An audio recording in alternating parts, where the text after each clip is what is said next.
Bridges, in-ring girls. The Kalamazoo Boxing Academy grew out of a partnership between two men, Henry Hank Grooms and Junior Edward Eddie Bridges. I'm from Pennsylvania. My father passed when I was 9 years old in the coal mines. After his father's death, his mother raised him in a shack without windows or indoor plumbing. Despite his meager living situation, Grooms poured his energy into athletics. I participated in football. Was recruited then by Massillon, Ohio. We moved to Massillon, Ohio. After Massillon, I got recruited in the service. Grooms discovered boxing in the military, where he used his talent as a fighter to win himself a leadership position in his unit. We had a smoker where everybody gathered in one place like an arena. I knocked out the post champion in the second round. After retiring from the service, Henry moved to Michigan, where he pursued a career in law enforcement. He was the first African-American sheriff deputy in Kalamazoo County. Henry Grooms was a deputy sheriff in Kalamazoo County Sheriff's Department. He told me he never pulled his gun. He never pulled his revolver out on anybody. Got a job in security at Fisher Valley, General Motors, where I had an opportunity to meet a gentleman named Eddie Bridges, who worked in Tool and Die. Junior Edward Bridges was a humble and unassuming man. His friends called him Eddie.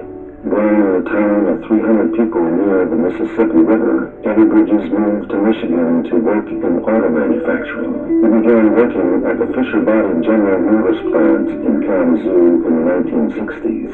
Eddie had a passion for boxing and a 16-1 record, but a shattered nose led him to retire and become a trainer. My dad, Eddie Bridges, he was one of the top trainers around. And my dad was a little man. Now, he only weighed 140 pounds. I remember him knocking one guy that was a heavyweight right through the ring. And his trainer looked at him while he was laying there and said, "Well, you're not going to fight pro." He had a set of rules that he lived by. That man was in shape. So he was a great example for the young guys. Because we said, if this old guy can do it, we can do it. Some of the boxers, some of the other trainers, some of the others were real audacious. I was telling you how good they were. Well, Eddie was just really quiet. Wasn't a real hugging, loving type of guy, but you just knew that he respected you. You just knew that he cared about you. He would always talk about his boxers, not Eddie Bridges. We became very good friends. I then said to him, I'm going to attempt to try to do something in boxing in the city of Kalamazoo, a facility to help youngsters get to a good basic understanding of life so that they would never be incarcerated for any kinds of crime because they would not be committing them. And we discussed joining forces. Henry and Eddie found great success together, but they didn't always see eye to eye. In the 60s, before the Boxing Academy was established, they developed separate teams that trained at several different locations throughout Kalamazoo. I went to Lincoln School, started to do the boxing with one set of boxing gloves. There's a room off to the side, a wrestling room.